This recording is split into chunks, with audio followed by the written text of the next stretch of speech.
Hello students, in this video we'll discuss chapter number 2, The Age of Revolutions. बेटा इस video में हम लोग डिस्कस करेंगे अमेरिकन रेवोल्यूशन को, साथ ही साथ हम डिस्कस करेंगे फ्रेंच रेवोल्यूशन को। ठीक है, अब ये जो वर्ड रेवोल्यूशन है इसका मीनिंग भी जानना आपके लिए बहुत इंपॉर्टेंट हो जाता है। हिंदी में हम इसे क्रांति कहते हैं। क्या कहते हैं बेटा? क्रांति। अगर इजी लैंग्वेज में लिखना है कि भाई क्या रेवोल्यूशन है तो आप कैसे लिख सकते हो? अ सडन, रेडिकल और कंप्लीट चेंज। क्या लिखोगे? अ सडन, रेडिकल और कंप्लीट चेंज। ठीक है बात। पर बेटा इस चैप्टर में आप पॉलिटिकल कॉन्टेक्स्ट को ज़्यादा पढ़ोगे, पावर हैंड ओवर को ज़्यादा पढ़ोगे। इसीलिए ये जो डेफिनेशन मैं लिख रही हूँ ये बेटा लर्न कर लेना, क्योंकि हम यहाँ पर पॉलिटिकल चेंजेस की बात ज़्यादा करेंगे। सोशल चेंजेस तो होंगे ही होंगे, पर मेजर जो बात है वो किस पे आके रुक जाती है? पॉलिटिक्स पे आके रुक जाती है। तो ये डेफिनेशन लर्न कर लेना आप बिल्कुल। What is revolution? तो आप लिख सकते हो a fundamental change in political organisation. ठीक है, पॉलिटिकल ऑर्गेनाइजेशन में जब कोई फंडामेंटल चेंज होगा तो उसे भी हम रेवोल्यूशन कह सकते हैं।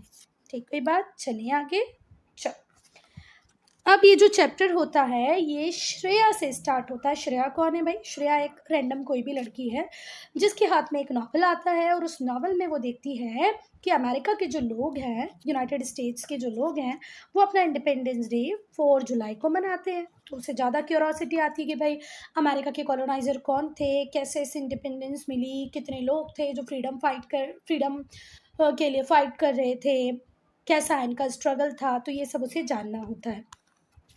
अगर बेटा मैं 17th और 18th सेंचुरी की बात करूं तो इस पर्टिकुलर टाइम में कंटिन्यूस चेंजेस हो रहे थे। फ्लक्स बोले तो कंटिन्यूस मूवमेंट, कंटिन्यूस चेंज है ना। फ्लक्स बोले तो कंटिन्यूस मूवमेंट। तो ये ऐसी सेंचुरीज थी 17th और 18th। अब 17th सेंचुरी की जब हम बात करते हैं तो हम वो चेंजेस की बात करते हैं जो 1601 से लेकर के 1700 तक हुए होंगे। सेंचुरीज एक पीछे चलेंगे, 17th बोलेंगे तो 1600 की बात हम करेंगे। जब 18th बोला जाएगा जब हम 1701 से 1800 के पीरियड को पढ़ेंगे। आई बात समझ में? तो ये जो पूरा टाइम था, इस टाइम में हम लोगों ने देखा कि पॉलिटिकल लैंडस्केप में बहुत सारे चेंजेस देखने को मिले ओवरऑल वर्ल्ड में। ठीक है, इंडिया भी इसमें इंक्लूडेड है क्योंकि 1707 में औरंगजेब की डेथ हो जाती है जो लास्ट पावरफुल मुगल रूलर होता है। इसके बाद east India company gradually India में अपनी पॉलिटिकल डोमिनेंस को एस्टेब्लिश कर लेती है। इसीलिए यहाँ पर वर्ल्ड लिखा है, मतलब ऑल इन ऑल थोड़ा थोड़ा थोड़ा चेंज पूरे वर्ल्ड में हो रहा था। यूरोप में भी हम लोग देख रहे थे, यहाँ पर एमरजेंस हो रहा था कॉन्स्टिट्यूशनल मॉनर्की का। कॉन्स्टिट्यूशनल मॉनर्की की अगर हम बात करें तो ऐसे बोल सकते हैं कि राजा तो होगा बेटा, पर उसकी जो पावर होंगी वो लिमिट में ला दी जाएंगी अकॉर्डिंग टू कॉन्स्टिट्यूशन। कॉन्स्टिट्यूशन उन्हें पावर देगा, उतनी ही पावर उनके पास होगी। वो ऑटोक्रेटिक नहीं रह सकता, निरंकुश नहीं रह सकता, अपने हिसाब से सारे काम नहीं कर सकता। ठीक कोई बात। तो 17th सेंचुरी में एमरजेंस हुआ किसका? कॉन्स्टिट्यूशनल मॉनर्की का। अब ये जो कॉन्स्टिट्यूशनल मॉनर्की वाला जो सिस्टम था, इसमें जो मोनार्क होता था, ठीक है, वो सुप्रीम अथॉरिटी को होल्ड नहीं करता था। ठीक है, अब होगा क्या कि आपके पास सुप्रीम अथॉरिटी नहीं है, मतलब कोई ना कोई एक ऐसा ऑर्गेनाइजेशन होगा जिसके पास सुप्रीम अथॉरिटी होगी। ऐसा ही था, कॉन्स्टिट्यूशन के पास थी सुप्रीम अथॉरिटी और उसके अकॉर्डिंग चलता था मोनार्क। जो मोनार्क था उसे एक्सपेक्ट किया जाता था rule with the consent of parliament. आप राजा हो, आप राजा रहोगे, पर आपको rule according to the consent of parliament करना पड़ेगा। अब पार्लियामेंट क्या है बेटा? Representative body of people. लोग इसमें अपनी इच्छा के द्वारा चुन के नेताओं को भेजेंगे, मेंबर्स को भेजेंगे, और उन मेंबर्स को आपको कंटिन्यूसली कंसेंट करना पड़ेगा किसी भी डिसीजन को लेने के पहले। अगर हम 18th सेंचुरी की बात करें तो इस टाइम में बहुत सारे फिलोसफर्स थे जिन्होंने सोसाइटी को ड्रास्टिकली चेंज किया। सच में इतना अच्छा लिखा कि लोग सोचने लगे, समझने लगे और आसपास चीज़ें चेंज होने लग गई। कौन कौन से फिलोसफर थे बेटा? John Locke, Voltaire, Rousseau, Montesquieu, and political theorists like Thomas Jefferson, Thomas Paine. ठीक है, तो कुछ philosophers John Locke, Voltaire, Rousseau, Montesquieu, कुछ पॉलिटिकल थ्योरिस्ट जैसे कि थॉमस जेफरसन और थॉमस पेन, जिनकी राइटिंग्स ने, जिनके आइडिया ऑफ डेमोक्रेसी ने, इंडिविजुअल फ्रीडम ने, इंडिविजुअल राइट के आइडिया ने एक एक ऐसी एग्जाम्पल को सेट कर दिया, वो एग्जाम्पल जिसके रिगार्ड में पहले हम सोचते ही नहीं थे कि भाई एक दिन ऐसा आएगा जब हम भी ऐसा सोचेंगे कि हमें राइट टू फ्रीडम चाहिए, राइट टू इक्वालिटी चाहिए, राइट टू स्पीच चाहिए। तो इन लोगों ने किस पे फोकस किया? फिर से देखो, आइडिया ऑफ डेमोक्रेसी, प्रजातंत्र चाहिए, हर व्यक्ति को अपनी फ्रीडम चाहिए, हर इंडिविजुअल को राइट चाहिए अगेंस्ट इनजस्टिस के, उसके खिलाफ कोई भी इनजस्टिस नहीं होगा। राइट टू पॉलिटिकल इंडिपेंडेंस, हम किस व्यक्ति के द्वारा गवर्न किए जाएंगे, कौन हमारे लिए रूल बनाएगा, रेगुलेशन बनाएगा, एक्ट बनाएगा, उसको चुनने का काम हम करेंगे। तो पॉलिटिकल इंडिपेंडेंस चाहिए थी। ये जो आइडियाज़ थे ये पूरे यूरोप में फैल गए। ठीक है, अब इन आइडियाज़ की वजह से दो मेजर रेवोल्यूशंस हुए। पहला था अमेरिकन रेवोल्यूशन, दूसरा था फ्रेंच रेवोल्यूशन। और ये दोनों ही रेवोल्यूशन ने डेमोक्रेसी को स्ट्रेंथन किया, नेशनलिज्म को स्ट्रेंथन किया। ठीक है, राष्ट्रवाद भी अगर कहीं पूरी दुनिया में बढ़ा है तो उसके पीछे भी ये दोनों ही रेवोल्यूशन है। आज हम कहते हैं, बड़े फ़ख्र से कहते हैं कि India is the largest democracy, तो इस डेमोक्रेसी के कंसेप्ट को लेकर भी यही लोग आए। ठीक है बात। अब हम पहले डिस्कस करेंगे अमेरिकन वॉर ऑफ इंडिपेंडेंस को। तो बेटा जैसे ही अमेरिका की डिस्कवरी हुई, यूरोप के लोग, अब यूरोप में देखो फ्रांस भी है, जर्मनी भी है, स्पेन भी है, इंग्लैंड भी है, तो यूरोपियन कंट्रीज से लोग भर भर के किसकी तरफ जाने लगे? अमेरिका की तरफ जाने लगे। कौन कौन सी कंट्री से? इंग्लैंड से, फ्रांस से, स्पेन से, हॉलैंड से। आज हॉलैंड को हम दी नीदरलैंड्स कहते हैं बेटा, है ना। तो हॉलैंड से, और इन्होंने अपनी अपनी कॉलोनीज़ को अमेरिका में सेटअप किया, एस्टेब्लिश किया। कौन कौन पहुंचा? फिर से देखो, इंग्लैंड पहुंचा, फ्रांस पहुंचा, स्पेन पहुंचा और हॉलैंड पहुंचा। ठीक है, this mean that by 16th century many Europeans had settled in America। 16th century तक या 16th सेंचुरी में बहुत सारे जो यूरोपियंस थे वो अमेरिकाज में जाके सेटल हो गए थे। ठीक है, क्यों हो गए थे, क्या रीज़न था, वो अब हम इस चैप्टर में बाद में डिस्कस करेंगे। अब अगर हम अमेरिकन वॉर ऑफ इंडिपेंडेंस की बात करें या अमेरिकन रेवोल्यूशन की बात करें, तो ये बेटा पहला ऑर्गेनाइज्ड मूवमेंट था पूरे इतिहास में। इससे पहला ऐसे कभी नहीं हुआ था। तो अगर मैं अमेरिकन रेवोल्यूशन की बात करूं या अमेरिकन वॉर ऑफ इंडिपेंडेंस की बात करूं बेटा, तो ये पहला टाइम था जब लोगों ने अपने आप को ऑर्गेनाइज किया और इस तरीके से मूवमेंट को लीड किया कि इन्होंने इस बात को पूरे ज़माने के सामने रख दिया कि हमारे पास राइट है कि हम अपने आप को रूल कर सकें। कोई फॉरेन पावर, कोई कॉलोनियल पावर या कोई ऐसा व्यक्ति जिसे हम नहीं चाहते वो हमारे ऊपर रूल ना करे। तो पूरे इतिहास में ये सबसे पहला मूवमेंट था जो प्रॉपरली ऑर्गेनाइज था, जिसने इस बात को बहुत ज़ोर से रखा, बहुत स्ट्रांगली रखा कि हमारे पास राइट है टू रूल देमसेल्फ, हम अपने आप को रूल कर सकते हैं। This war resulted in some changes। इस वॉर से कुछ चेंजेस हुए, one of which was the birth of United States of America। और इस वॉर के बाद ही किसका जन्म? बेटा यूनाइटेड स्टेट्स ऑफ अमेरिका, जो आज एक सुपर पावर है। भले ही IMF की बात करो, वर्ल्ड बैंक की बात करो, यूनाइटेड नेशंस ऑर्गेनाइजेशन की बात करो, या पूरी दुनिया में हो रहे वॉर की बात करो, भले वो ईरान इराक वॉर, भले वो पैलेस्टाइन इसराइल वॉर हो, इंडिया पाकिस्तान हो, कहीं पर भी इंटरफेयर करने के पहले सोचता नहीं है। या कई बार हम ऐसे भी बोल सकते हैं कि वॉर को धीरे धीरे चिंगारी देने का काम भी करता है। अब हम डिड यू नो सेक्शन को पढ़ लेते हैं। तो भैया डिड यू नो सेक्शन बोल रहा है कि 3 शिप्स थी जिसमें इंग्लिश कॉलोनिस्ट नॉर्थ अमेरिका आए थे। उसमें से एक शिप थी गॉड स्पीड, जिसका रेप्लिका है। ये रेप्लिका का मीनिंग आपको पता है क्या होता है?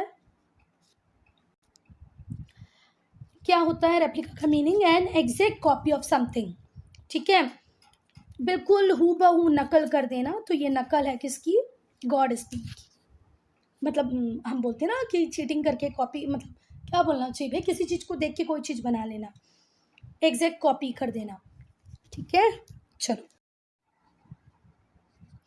बेटा अब हम बात करेंगे कॉलोनीज की। तो 13 ब्रिटिश कॉलोनीज अमेरिका में एस्टेब्लिश हो चुकी थी मिड 18th सेंचुरी तक। अब मिड 18th सेंचुरी की बात करूँ मैं, तो 18 मैंने अभी बताया था, सेंचुरी एक पीछे लेके जाया करो, तो 1750s तक 13 कॉलोनी ब्रिटेन की अमेरिका में, नॉर्थ अमेरिका में एस्टेब्लिश हो चुकी थी। देखो ये किसी भी कंट्री का नॉर्थ है, ये साउथ है, ये ईस्ट है, ये वेस्ट है, तो क्या कहा जा रहा है, ईस्ट कोस्ट। तो ईस्ट कोस्ट पर 13 कॉलोनीज बना चुका था। कौन कौन बना चुका था, ब्रिटेन। कहाँ पर बना चुका था, नॉर्थ अमेरिका पे बना चुका था। क्या इतनी बातें समझ में आ गई? ठीक है, ये ईस्ट है और ये पूरा ईस्टर्न कोस्ट। तो ईस्टर्न कोस्ट पे ब्रिटेन 13 कॉलोनीज बना चुका था। किस किस कंट्री के ऊपर, या किस कॉन्टिनेंट के ऊपर, नॉर्थ अमेरिका के ऊपर। ठीक है, कब तक बना चुका था, तो मिड 18th सेंचुरी तक बना चुका था। ठीक है, ये जो 13 कॉलोनीज थी, इनके नाम थे, जरा ध्यान से सुनना, new Hampshire, Massachusetts, rod island, Connecticut, New York, new Jersey, Pennsylvania, Delaware, Maryland, Virginia, north Carolina, south Carolina and Georgia. जो यूरोपियंस थे, जो अमेरिका के तरफ आ गए माइग्रेट करके, है ना, वो क्यों आए थे भैया, क्योंकि उन्हें पैसा चाहिए था, पॉलिटिकल रिलीजियस फ्रीडम चाहिए थी और एक बेटर लाइफ चाहिए थी। अभी हमने लास्ट टू लास्ट पैराग्राफ में पढ़ा था ना कि many Europeans from Europe went to Americas. उसमें कुछ ब्रिटिश थे, कुछ स्पेनिश थे, कुछ फ्रेंच थे और कुछ हॉलैंड के लोग भी थे। ये अभी हमने पढ़ा। तो ये लोग क्यों गए थे बेटा यूएसए तो क्या छोड़ो, अमेरिका क्यों गए थे, क्योंकि यूएसए तो अभी बनेगा, अभी मतलब इस चैप्टर में अभी बनेगा। तो ये लोग अमेरिका क्यों गए थे, for money, for political and religious freedom, राजनीतिक स्वतंत्रता हो, धार्मिक स्वतंत्रता हो, पैसा हो, एक अच्छा जीवन मिले।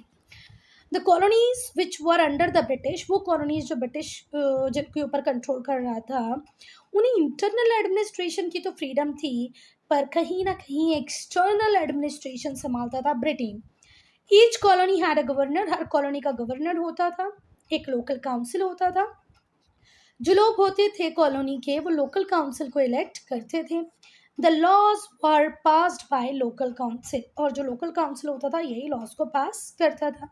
अब देखो ये रही 13 कॉलोनीज, एक बार मैं पूरा नहीं दिखा पाऊंगी बेटा, यहाँ से हम लोग चलते हैं। ठीक है, ये सारी दिख गई। जॉर्जिया दिखा आपको, south Carolina, north Carolina, Virginia, फिर पेंसिल्वेनिया, ये रहा पेंसिल्वेनिया, फिर न्यू हैम्पशायर मिल गया, ये रहा रॉड आइलैंड, ये रहा न्यू जर्सी, ये रहा मैरीलैंड, डेलावर, ये रहा ईस्ट कोस्ट। बेटा अब हम डिस्कस करेंगे causes of American war of independence की, क्या वो कारण थे जिस वजह से अमेरिकन लोग उठे और उन्होंने सोचा कि अब तो हमें वॉर करना ही पड़ेगा। देखो इंटरनली इनके पास इतनी पावर थी अमेरिका के पास, वो जो 13 कॉलोनीज थी जिनके ऊपर ब्रिटेन रूल कर रहा था, कि वो अपने आप को गवर्न कर पाएंगे। अभी हमने देखा ना कि वहाँ लोकली इलेक्शन भी होते थे, लोकल बॉडी होती थी जो इनके इंटरनल डिसीजंस लेती थी। ठीक है, पर अगर हम इकोनॉमी की बात करें तो इकोनॉमी को बहुत हद तक कौन कंट्रोल करता था, ब्रिटेन। एक बार फिर से मैं दिखा देती हूँ आपको, यहाँ पर हमने पढ़ा ना, कहाँ गया, यहाँ पर पढ़ा था ना कि भाई जो कॉलोनी के लोग थे वो इलेक्ट करते थे लोकल काउंसिल के लोगों को, और जितने भी लॉज होते थे ये लोकल काउंसिल के लोग ही बनाते थे। तो भैया इतनी फ्रीडम तो थी हमारे पास, पर हमारे पास आर्थिक आज़ादी नहीं थी, इकोनॉमिक फ्रीडम नहीं थी। इकोनॉमिकली किस पे डिपेंड करते थे? ब्रिटेन पे। जो कॉलोनीज थी उन्हें बिल्कुल भी परमिट नहीं किया जाता था कि आप नॉन ब्रिटिश शिप्स को यूज़ करो ट्रेडिंग पर्पस के लिए। अगर आपको ट्रेडिंग करनी है तो थ्रू ब्रिटिश शिप्स ही हो पाएगी, नॉन ब्रिटिश शिप का यूज़ आपको नहीं करना है। ये एक्सपोर्ट करते थे, they could export products like tobacco, sugar, cotton only to England. ठीक है, अब ध्यान से सुनना। मैं अगर अपनी कंट्री में टबैको ग्रो करूंगी, शुगर ग्रो करूंगी, कॉटन ग्रो करूंगी, तो मेरी क्या इच्छा होगी? मैं हर उस कंट्री को इन प्रोडक्ट्स को एक्सपोर्ट करूं जो मुझे मैक्सिमम प्राइस से मेरे प्रोड्यूस का। यही हमारी इच्छा होती है। अगर आप भी ट्रेडर बनेंगे, एग्रीकल्चर फार्मर रहेंगे, तो आप क्या चाहेंगे कि भैया यार मेरी ज़मीन पे जितना भी कुछ प्रोड्यूस हुआ है वो मुझे अच्छे दामों पर बेचना है, जो मुझे अच्छा दाम देगा मैं उसको बेच दूंगा। पर इन लोगों के पास ये फ्रीडम नहीं थी। ये लोग ग्रो करते थे टबैको, शुगर और कॉटन, पर इन्हें सिर्फ और सिर्फ इंग्लैंड को बेचना पड़ता था, और वो भी उस प्राइस पे जो ब्रिटिश गवर्नमेंट डिसाइड करती थी। ठीक है, likewise the colonies could import goods only from England. और ये भी बात कही गई थी, देखो जब भी हम इम्पोर्ट करते हैं तो हम 4 कंट्रीज से कोटेशन ले लेते हैं, भैया हमें ये चीज़ चाहिए, आप कितने में दोगे, आप कितने में दोगे, और जो हमें सबसे सस्ते में देते हैं हम उससे मंगा लेते हैं। आज हम ऐसे ही करते हैं इंडिया के एस्पेक्ट में। पर इनके पास ये फ्रीडम भी नहीं थी। इन्हें जो भी चाहिए होता था ये किससे ही मंगवाना पड़ता था? इन्हें ब्रिटेन से। तो आप टबैको, शुगर, कॉटन सिर्फ और सिर्फ किसको बेच सकते हो? इंग्लैंड पे। उसके लिए भी प्राइस आप डिसाइड नहीं करोगे, यू अमेरिका के लोग डिसाइड नहीं करेंगे। कौन डिसाइड करेगा? British government. साथ ही साथ अगर आपको कुछ इंपोर्ट करना है तो भी आप 4 कोटेशन नहीं ले सकते, 4 लोगों से नहीं पूछ सकते कि भैया कौन सस्ता दे रहा है। आपको सिर्फ और सिर्फ वो भी कौन ही बेचेगा, कौन ही आपकी कंट्री में ला के देगा? इंग्लैंड। ठीक हुई बात। तो एक्सपोर्ट कुछ आइटम्स का सिर्फ इंग्लैंड को होगा, इंपोर्ट सिर्फ इंग्लैंड से ही होगा। एक्सपोर्ट का मतलब होता है किसी चीज़ को अपनी कंट्री से बाहर भेजना, और इंपोर्ट का मतलब होता है किसी चीज़ को अपनी कंट्री में मंगवाना। अगर गलती से आपने किसी और कंट्री से गुड्स को इंपोर्ट करा लिया तो आपको उसके ऊपर बहुत हैवी ड्यूटी, हैवी टैक्सेस लगा दिए जाते थे, जिससे वो आपके लिए महंगा हो जाता था। देखो समझ में आई बात? अगर आपने फ्रांस या स्पेन से कोई गुड मंगा लिया तो उसके ऊपर फिर बहुत हैवी ड्यूटी लग जाती थी। ब्रिटिश अलाउ ही नहीं करते थे कॉलोनीज़ को कि वो अपनी इंडस्ट्रीज एस्टेब्लिश करें, है ना। These mean that the colonies were almost always in debt of British merchants। और हमेशा ही कॉलोनीज किसकी डेट में रहे? हम ब्रिटिश मर्चेंट्स की डेट में रहे। यही ब्रिटिश की इच्छा थी। इनकी खुद की कोई इंडस्ट्री डेवलप ना हो, ये कभी खुद कुछ एक इंडस्ट्रियल पावर ना बन जाए, ऐसा ब्रिटेन नहीं चाहता था। ब्रिटेन चाहता था ये हमेशा किसके आदि रहे? ब्रिटिश मर्चेंट्स के। रॉ मटेरियल प्रोड्यूस करते रहें, हमें देते रहें, और हम हमारा फिनिश प्रोडक्ट्स गुड इनको देते जाएं। जो यूरोपियन सेटलर्स चाहते थे कि भैया वो फ्री हो जाएं फ्रॉम द ब्रिटिश कंट्रोल। बहुत हो गया, जब हमारी कंट्री में हम अपने मेहनत कर रहे हैं, अपना क्रॉप प्रोड्यूस कर रहे हैं, तो हम उसके लिए इंडस्ट्रीज़ भी सेटअप करना चाहते हैं, किसी और कंट्री से इंपोर्ट करना चाहते हैं, किसी और कंट्री को एक्सपोर्ट करना चाहते हैं। क्यों? ये ब्रिटेन हमें कंट्रोल कर रहा है। क्यों? ब्रिटिश कंट्रोल हमारे ऊपर है। British wanted to continue dominating the migrants of Europe. पर जो ब्रिटेन था वो हमेशा चाहता था कि जितने भी यूरोपियन माइग्रेंट्स हो, भले वो फ्रांस से आए हो, स्पेन से आए हो, कहीं से भी आए हो, उन्हें डोमिनेट तो हम ही करेंगे। इसकी वजह से हुआ American war of independence. Second, navigation act आया 1763 में। इसका भी एक मेजर रोल है अमेरिकन वॉर ऑफ इंडिपेंडेंस में। नेविगेशन एक्ट कब आया बेटा? 1763 में। और इस एक्ट ने कह दिया कि जितना भी कॉलोनियल ट्रेड होगा वो सिर्फ ब्रिटिश शिप्स के थ्रू होगा। ठीक है, मेरी बात ध्यान से सुनना। आपको कहीं पर भी ट्रेड करना हो वो हमें नहीं पता, पर ट्रेड जितना भी होगा वो किससे ही होगा? हमारी शिप, ब्रिटेन शिप से ही होगा। अब मुझे एक बात बताओ, क्या ये सही है? बिल्कुल भी नहीं है। This was vehemently oppose by the American traders. और इस बात को सुनते ही अमेरिकन ट्रेडर्स बहुत गुस्सा हुए, बहुत उग्र हुए। वेहीमेंट का मतलब होता है शोइंग वेरी स्ट्रॉन्ग फीलिंग। वेहीमेंटली का मतलब क्या होता है? Showing very strong feeling. ठीक है, और नेगेटिव फीलिंग, खुशी वाली फीलिंग नहीं, नेगेटिव फीलिंग्स। ठीक है, स्पेशली गुस्सा वगैरह किसी को दिखाना। और उनका गुस्सा होना जायज़ भी था कि भाई ये कौन सी बात हुई कि हम आपकी शिप्स के थ्रू ही ट्रेड करेंगे, तो गलत है। अच्छा, नेविगेशन एक्ट कब आया? 1763 में। Then the colonies had no representation in British parliament. देखो Britain all in all control तो कर रहा है अमेरिका को, पर ब्रिटिश पार्लियामेंट में कोई भी रिप्रेजेंटेशन नहीं है अमेरिका के लोगों का। अब अमेरिका के लोग थे, चलो ठीक है, आप हमारे ऊपर रूल चला रहे हो वो ठीक है, पर हम आपकी पार्लियामेंट में हमारे लोगों को रिप्रेजेंटेशन तो दो, तो वो अपनी परेशानियों को आपके सामने रख सके, है ना। कोई गलत बात नहीं थी, ये भी ज़रूरी था। ब्रिटिश गवर्नमेंट हमेशा जब उसको ज़रूरत लगती थी, time to time money demand करती थी कॉलोनीज से, ठीक है। और बेसिकली ब्रिटेन को इतना पैसा क्यों चाहिए पड़ता था? वॉर लड़ने के लिए। ब्रिटेन को हर कहीं लड़ना रहता था, हर कहीं अपनी टांग बढ़ानी होती थी, और फिर पैसा कम पड़ता था तो कभी इंडिया के ऊपर टैक्स बढ़ा दो, कभी अमेरिका के ऊपर टैक्स लगा दो, मतलब यही अंड बंड ऊट पटांग काम ये लोग करते रहते थे। तो अपने वॉर को यूरोप में फंड करने के लिए या पूरी दुनिया में जहाँ पर भी ब्रिटेन लड़ रहा होगा उसको पैसा चाहिए था, और पैसा चाहिए होता तो वो जितनी भी उसकी कॉलोनीज होती उनके ऊपर टैक्स बढ़ा देता। ये 7 ईयर वॉर्स लड़ रहा था 1756 से 1763 तक, और ये 7 ईयर वॉर्स किस किस के बीच में हो रहे थे? ब्रिटेन और फ्रांस के बीच में। ब्रिटेन और फ्रांस दुनिया का कोई ऐसा पार्ट नहीं है जहाँ मिलके लड़े ना हो, पर किस्मत देखो, जब वर्ल्ड वॉर 1 हुआ तब भी और जब वर्ल्ड वॉर 2 हुआ तब भी ब्रिटेन और फ्रांस एक ही पार्टी के मेंबर थे। पूरी दुनिया में ब्रिटेन और फ्रांस हर जगह लड़े, ब्रिटेन वर्सेस फ्रांस था, पर जब वर्ल्ड वॉर 1 हुआ तब ब्रिटेन फ्रांस एक ही पार्टी में थे, जब वर्ल्ड वॉर 2 हुआ तब भी ब्रिटेन फ्रांस एक ही पार्टी में थे। 7 ईयर वॉर कब से कब तक हुआ? 1756 से 1763, 1756 से 1763 तक 7 ईयर वॉर हुआ, किस किस के बीच में? ब्रिटेन और फ्रांस के बीच में। और ये वॉर एंड होता है ट्रीटी ऑफ पेरिस से, जो होती है साइन 1763 में। फ्रांस विड्रू कर लेता है नॉर्थ अमेरिका से, और इंडिया से भी देखो आ गया ना इंडिया। ब्रिटेन लड़ के फ्रांस को सरेंडर करा देता है। फ्रांस हाथ जोड़ लेता है कि तो भैया रख लो, अमेरिका भी तुम ही रख लो, इंडिया भी तुम ही रख लो, हमें कुछ नहीं चाहिए, जा रहे हैं हम, क्योंकि फ्रांस की हार हो जाती है। However Britain increase taxes on North American colonies to recover the expenses incurred during the war में जितने भी पैसा लगा उस पैसे की भरपाई तो कहीं ना कहीं से करनी थी ना, तो उसने फटाफट क्या कर दिया? नॉर्थ अमेरिका की कॉलोनीज के ऊपर टैक्स बढ़ा दिया। एक और भयंकर काम किया, मोलासिस एक्ट।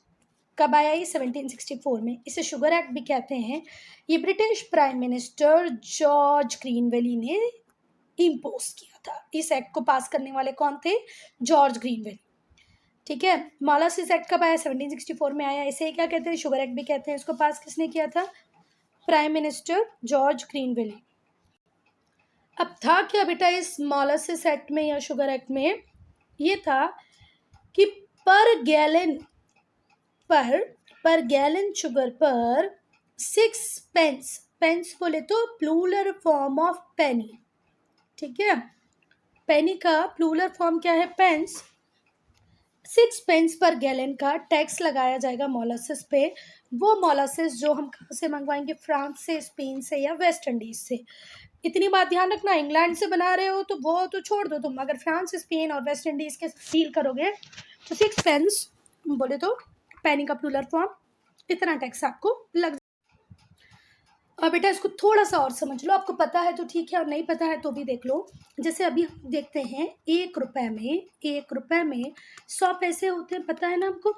वैसे ही 1 पाउंड में 100 पेंस होते हैं, ठीक है बात? क्या इतनी चीज़ें समझ में आ गई? अमेरिका में इसे क्या कहते हैं बेटा? सेंट। क्या कहते हैं? सेंट। चलो अब हमने ड्यूटी अच्छी खासी लगा दी फ्रांस, स्पेन और वेस्ट इंडीज़ की से मंगवाई गई शुगर पे, मोलासिस पे। तो अब कोई नज़र रखने के लिए भी चाहिए। तो जो ब्रिटिश शिप थी वो पेट्रोलिंग का काम करती थी, पूरे टाइम कोस्ट पे घूमती रहती थी, जिससे कि वो स्मगलिंग ना होने दे शुगर की और मोलासिस से। किस किस कंट्रीज से? इन कंट्रीज से। मतलब ऐसा ना हो चुपचाप आ जाए मोलासिस शुगर और ड्यूटी पे ना करेंगे लोग। This was done to make sure the American merchants bought these goods exclusively from British planter. और ये इतनी मेहनत क्यों हो रही थी कि पहले एक एक्ट को पास करो, फिर एक्ट को पास करने के बाद पेट्रोलिंग कराओ शिप से? तो वो इसलिए हो रही थी क्योंकि ये चाहते थे कि अमेरिका मोलासिस शुगर सिर्फ किससे ही खरीदे? ब्रिटेन से। ठीक है, American merchants bought these goats exclusively from British planters. अब इसके बाद एक और काम किया, ये धीरे धीरे करके ऐसे काम करते गए जिससे कि एक टाइम ऐसा आया, तब ऐसा लगने लगा कि भाई अब दुनिया की कोई ताकत वॉर को होने से नहीं रोक सकती, इस वॉर ऑफ इंडिपेंडेंस को होने से नहीं रोक सकती। दूसरा काम था, ब्रिटिश पार्लियामेंट ने स्टैम्प एक्ट पास कर दिया। कब? 1765 में। फिर से ध्यान रखो, सबसे पहले कहाँ गया, 1763 में आया navigation act, 1763 navigation act. Molasses act आया 1764। अब 1765 में आ गया स्टैम्प एक्ट। मतलब हर साल एक ना एक जाति ये लोग अमेरिका के ऊपर कर ही रहे थे। इस लॉ में ये कंपलसरी कर दिया गया था कि आपको स्टैम्प लगाना है सारे डॉक्यूमेंट्स पे, भले न्यूज़पेपर हो, लीगल कमर्शियल डॉक्यूमेंट्स हो। जो कॉलोनीज थी उन्होंने रिफ्यूज़ कर दिया कि भाई हम क्यों लगाएं स्टैम्प। उन्होंने प्रोटेस्ट किया, प्रोटेक्ट नहीं प्रोटेस्ट, धरने दिए अगेंस्ट स्टैम्प एक्ट, और कहा कि जो ब्रिटिश पार्लियामेंट है वो जब हमारी कॉलोनीज़ को रिप्रेजेंटेशन ही नहीं दे रही है तो ये अपने बनाए रूल्स रेगुलेशन हमारे ऊपर कैसे थोप सकती है। हर कभी कोई भी एक्ट लगा देती है। अब तो स्टैम्प एक्ट लिया है कि जितना भी कुछ लिखा पढ़ी वाला कागज़ हो उस पर आप स्टैम्प लगाओ। हम नहीं लगाएंगे, बिल्कुल नहीं लगाएंगे। It did not have the right to levy taxes either. जब तक ये हमें रिप्रेजेंटेशन नहीं दे देते तब तक इन्हें हमारे ऊपर टैक्स लगाने का भी कोई राइट नहीं है। यहाँ से ही एक बहुत ही कैची स्लोगन आया, एक इम्पॉर्टेंट स्लोगन आया था। वो slogan, no taxation without representation. पहले अपने पार्लियामेंट में हमें रिप्रेजेंटेशन दो तभी हम टैक्सेशन देंगे। फिर से ध्यान से सुनो, नो टैक्सेशन विदाउट रिप्रेजेंटेशन। इसकी वजह से हुआ क्या, प्रोटेस्ट बढ़ते गए और ब्रिटिश गवर्नमेंट को सरेंडर करना पड़ा और उन्होंने रिपील कर दिया स्टैम्प एक्ट, मतलब वापस ले लिया। अब एक नया काम जो ब्रिटेन ने किया वो ये था, चाय के ऊपर टैक्स लगा दिया। क्या बोलकर कि मदर कंट्री के राइट को एजर्ट करने के लिए हम ये टैक्स लगा रहे हैं। कॉलोनीज को बड़ा ही गुस्सा है कि भाई टी के ऊपर टैक्स, पागल हो गए हो क्या। उन्होंने फिर प्रोटेस्ट करना चालू कर दिया इस एक्ट के अगेंस्ट में। बहुत सारी जो कॉलोनीज थी उन्होंने रिफ्यूज़ कर दिया कि भाई वो टी जो इंग्लैंड से आएगी हम उसको अनलोड ही नहीं करेंगे, तो रख लो तुम तुम्हारी चाय, इतना टैक्स लगा रहे हो उसके ऊपर, हम चाय भी नहीं छोड़ देंगे, छोड़ो। या अगर पीनी होगी तो कहीं और से, मतलब फ्रांस से, स्पेन से, कहीं से भी मंगवा लेंगे, पर तुमसे तो नहीं लेंगे। तो इस एक्ट के, इस टैक्स के अगेंस्ट में भी, इस टैक्स के अगेंस्ट में भी प्रोटेस्ट स्टार्ट हो गए। बहुत सारी कॉलोनीज ने रिफ्यूज़ कर दिया कि हम तो अनलोड ही नहीं करेंगे इस चाय को जो इंग्लैंड से आ रही होगी। कब? 1773। बॉस्टन में बहुत सारे जो लोग थे शिप में थे, शिप में थे नहीं, वो शिप के ऊपर चढ़े, जानबूझकर चढ़े। बॉस्टन में बहुत सारे लोग शिप के ऊपर चढ़ गए और उन्होंने 342 जो बॉक्सेस थे जिनके अंदर चाय थी जो ब्रिटेन से आए थे, उन्हें डंप कर दिया, उठा उठा के पानी में फेंक दिया। कहाँ पर? बॉस्टन के हार्बर पर। फिर से ध्यान से सुनो, इस टी टैक्स के अगेंस्ट में प्रोटेस्ट तो चल ही रहा था। लोगों ने मना कर दिया, हम भैया बिल्कुल अनलोड नहीं करेंगे, हमें चाहिए ही नहीं चाय। बॉस्टन में बहुत सारे जो लोग थे वो शिप के ऊपर चढ़े और उठा उठा के उन्होंने जो कैरेट होता है, जो बॉक्स होता है, उसको कहाँ पर? पानी में फेंक दिया। कहाँ पर? बॉस्टन के हार्बर पे। इसी ही बोला जाता है बॉस्टन टी पार्टी। पता है जब मैं छोटी थी, छोटी मतलब क्या बोलूँ, थोड़ा टाइम पहले ही समझ लो, थोड़ा टाइम पहले भी नहीं, मतलब समझ लो कि मुझे एक टाइम तक ऐसे लगता था कि जो बोस्टन टी पार्टी थी वो, उसमें ऐसे सब लोग मिलके चाय पी रहे होंगे, उनके सामने केक होगा, वो कुछ इंपॉर्टेंट मैटर्स को डिस्कस कर रहे होंगे। पर मुझे नहीं पता था कि बोस्टन टी पार्टी का मतलब है चाय के कैरेट को पानी में डुबा देना, गई चाय पानी में कर देना। गलत बात थी ना, इतनी सारी चाय बर्बाद कर दी। The American war of independence gained pace after this, और ये बोस्टन टी पार्टी ही ये इग्निशन पॉइंट था, चिंगारी थी जिससे अमेरिकन वॉर ऑफ इंडिपेंडेंस खत्म हो गया। जैसे हम लोग इंडियन वॉर ऑफ इंडिपेंडेंस को पढ़ते हैं जो 1857 में हुआ, जिसमें झांसी की रानी लड़ रही थी, उसका इग्निशन पॉइंट क्या था, त्वरित कारण, इमीडिएट कॉज क्या था? कारतूस, ग्रीस्ड कारतूस। वैसे ही जो अमेरिकन वॉर ऑफ इंडिपेंडेंस का इमीडिएट कॉज बना बोस्टन टी पार्टी। इसके बाद आए डिक्लेरेटरी एक्ट। डिक्लेरेटरी एक्ट किसने पास किया था? ब्रिटिश प्राइम मिनिस्टर रॉकिंगम ने। कब पास किया था? 1766 में। हर साल कुछ नया नया नया। और इस ब्रिटिश पार्लियामेंट का जो ये एक्ट था, ये कहता था कि अब ब्रिटिश पार्लियामेंट के पास अल्टीमेट अथॉरिटी है, वो जैसे चाहे, जब चाहे, जब भी कोई इंटरनल कोई एक्सटर्नल टैक्स लगा सकता है इसके ऊपर, हमारे कास्ट के ऊपर। फिर से ध्यान से सुन लो क्या लिखा है। डिक्लेरेटरी एक्ट पास हुआ, किसने पास किया? ब्रिटिश मिनिस्टर रॉकिंगम ने किया, ब्रिटिश प्राइम मिनिस्टर रॉकिंगम ने किया। कब किया? 1766 में किया। इससे ब्रिटिश पार्लियामेंट को पूरी ताकत मिल गई कि वो जब चाहे जब कॉलोनीज के ऊपर इंटरनल और एक्सटर्नल टैक्सेस लगा सकते हैं। फिर एक साल बाद 1767 में टाउनसेंड ड्यूटीज आ गई। इसको लाने वाले थे चांसलर ऑफ एक्सचेकर, जिनका नाम था चार्ल्स टाउनसेंड। इस ड्यूटी को कुछ स्पेसिफिक प्रोडक्ट्स के ऊपर लगाया गया, जैसे ग्लास, लेड, पेंट और पेपर के ऊपर। टिन भी था, tin, glass, paper, paint, lead. Township ने पूरी की पूरी एडमिनिस्ट्रेटिव मशीनरी सेटअप कर दी कि भैया आपको ये ड्यूटीज़ को इस तरीके से कलेक्ट करना है। जो कॉलोनिस्ट थे उन्होंने फिर प्रोटेस्ट किया कि भैया यार अब तो बख्शो, कितना टैक्स लोगे, हर चीज़ पर टैक्स लेने लग रहे हो तुम तो। और इस वजह से ब्रिटिशर्स का दिमाग ख़राब हुआ कि भाई इनको तो सबक सिखाना ही पड़ेगा। हर चीज़ का प्रोटेस्ट, हर चीज़ का प्रोटेस्ट कब तक बर्दाश्त करें। तो इसीलिए यही कारण बनता है बॉस्टन मैसेकर का, जहाँ पर बहुत सारे लोगों को मार देते हैं। कौन मार देती है? British army. अब इस टाइम तक जो राइटिंग्स थी जॉन लॉक की, जॉन हैरिंगटन की, जॉन मिल्टन की, थॉमस पेन की, ये कॉलोनिस्ट को इंस्पायर करने लगी थी। ये जितने भी थिंकर्स थे, भले लॉक हो, हैरिंगटन हो, मिल्टन हो, ये कहते थे कि भाई जितने भी आदमी हैं वो सारे इक्वल हैं, उनके कुछ basic fundamental basic human rights हैं जो उन्हें मिलने ही चाहिए।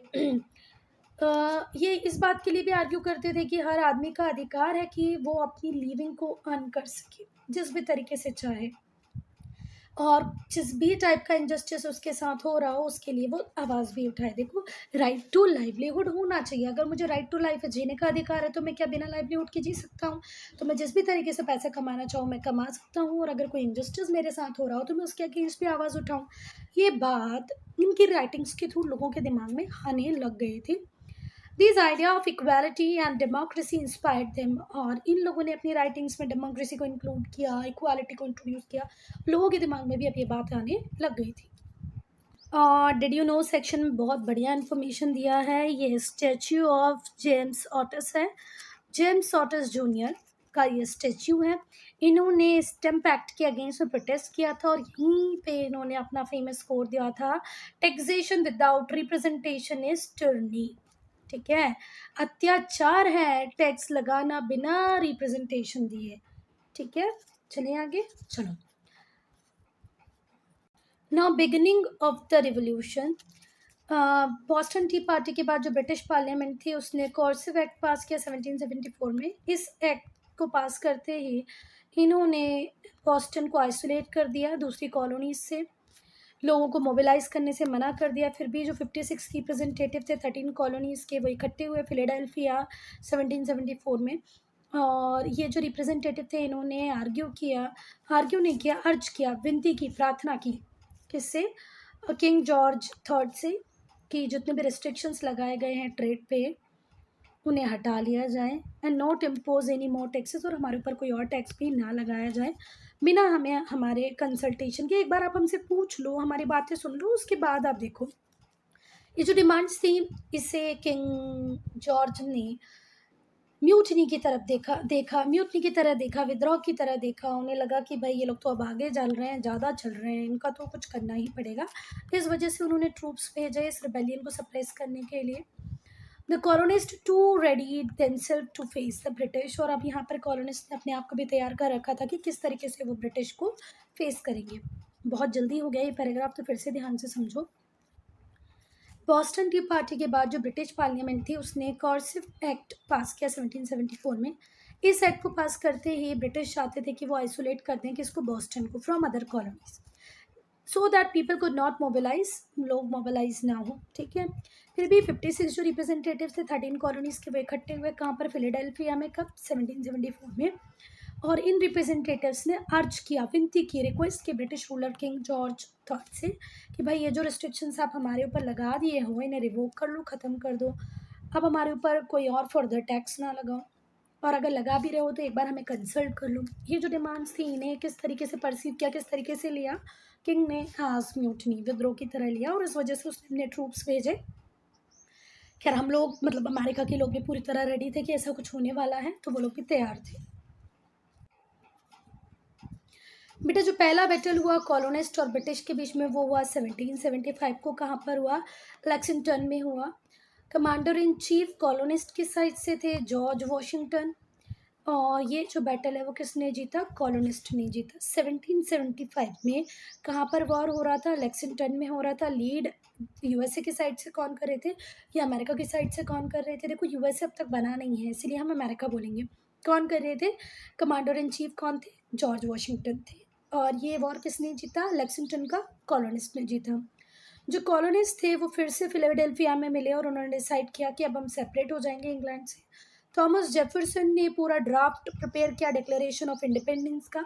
ये जो डिक्लेरेशन ऑफ इंडिपेंडेंस था वो कहता था we hold this truth to be self evident that all mens are created equal. हम सब इस बात को जानते हैं, समझते हैं कि सारे मैन इक्वल हैं, ठीक है, और इनके कुछ अनअलाइनेबल राइट्स हैं। भगवान ने जिसने भी हमें बनाया है उसने हमें कुछ अनएलिनेबल राइट्स, मतलब वो राइट्स जो हमसे कभी छीने नहीं जा सकते, वो राइट्स दिए हैं, जैसे कि right to life, liberty and pursuit of happiness. हमारे पास जीवन जीने का अधिकार है, हमारे पास अपनी स्वतंत्रता है, आज़ादी है, और हमें खुशी का भी अधिकार है।